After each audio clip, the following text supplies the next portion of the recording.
Oke, pada presentasi kali ini, Assalamualaikum warahmatullahi wabarakatuh. Saya ingin presentasi merangkum ya pembelajaran di sesi 9 hingga sesi 12 gitu ya, serta mengaplikasikan ke perusahaan yang saya pilih gitu ya. Strategi atau fokus saya adalah bagaimana melihat bagaimana strategic objektif, kemudian capabilities for change, strategic process, campaign team dan high impact change itu areas high impact change dapat digunakan untuk membaca kondisi organisasi di perusahaan saya saat ini gitu ya. Kemudian kerangka berpikirnya itu mengikuti alur ya sesuai dari materi 9 hingga materi 12 gitu ya. Diawali dengan membahas strategi objektifnya, kemudian readiness deltanya, kemudian readiness for change, serta seterusnya gitu ya. Dari rangkaian itu saya memetakan kondisi perusahaan ini yaitu di optik secara lebih sistematis gitu ya.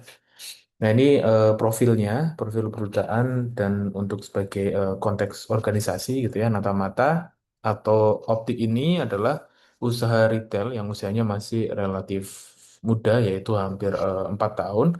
Saat ini memang sudah memiliki 4 cabang dan pada kuartal kedua dan ketiga ini ada pengembangan 2 sampai 4 titik baru gitu ya. Namun di sisi internal, middle management atau PIC-nya atau kepala pimpinan cabangnya ini baru benar-benar dibentuk gitu ya sekitar 10 bulan terakhir. Jadi menurut saya perusahaan ini sedang berada di fase pertumbuhan tetapi sekaligus masih belajar untuk membangun struktur organisasi yang lebih matang begitu ya.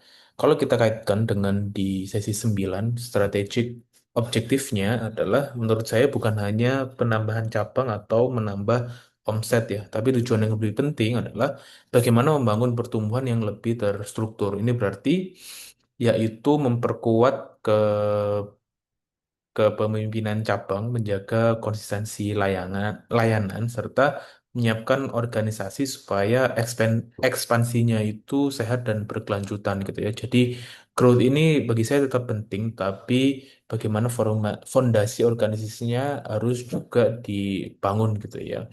Kemudian jika dilihat deltanya, yang saya lihat itu ada pada jarak antara pertumbuhan bisnis dengan kesiapan orang-orang yang menjalankannya.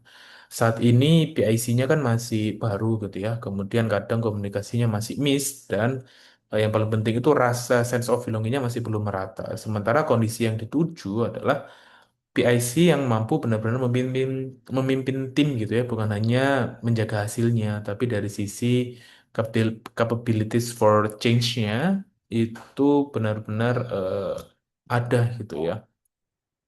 Kenapa kok eh, kami sudah cukup ready atau capabilities for change-nya itu ada gitu ya, karena kalau kita melihat dari holding company-nya yang sudah berdiri jauh sebelum perusahaan ini itu adalah menjadi modal yang paling utama ya bagi perusahaan optik ini gitu ya, meskipun dengan adanya beberapa keterbatasannya gitu.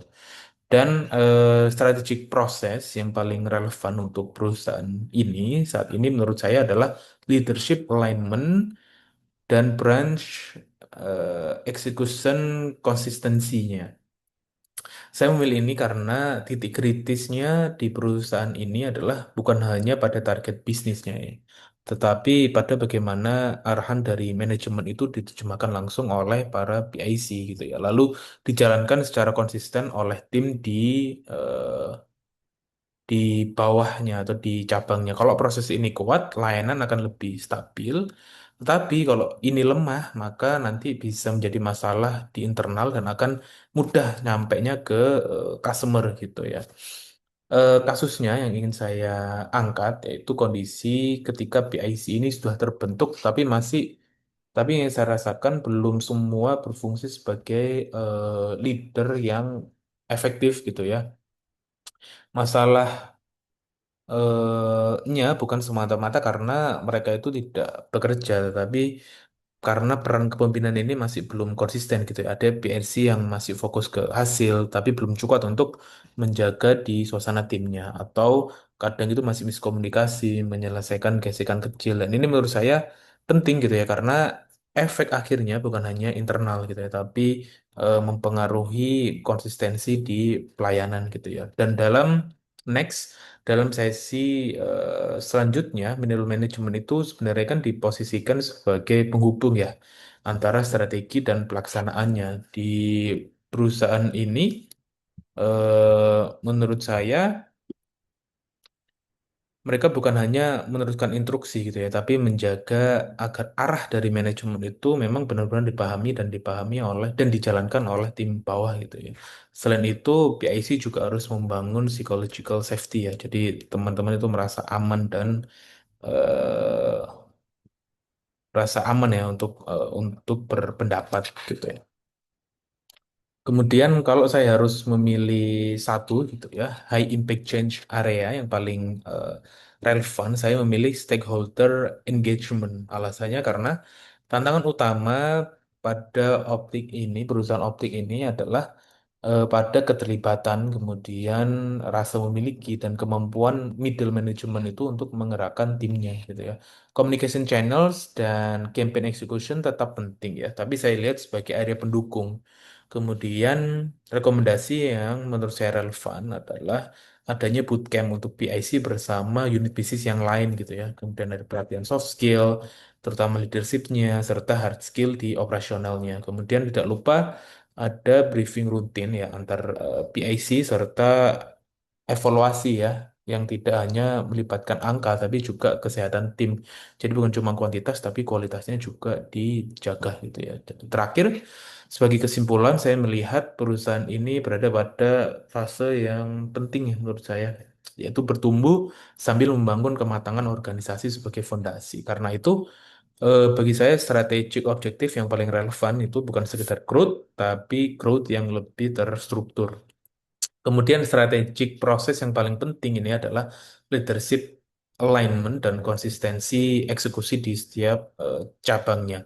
Sementara high impact change areanya yang paling utama adalah stakeholder engagement. Menurut saya, kalau misalnya manajemen ini bisa semakin kuat gitu ya, maka perusahaan akan lebih siap berkembang dengan layanan yang lebih stabil dan tim yang lebih sehat gitu ya.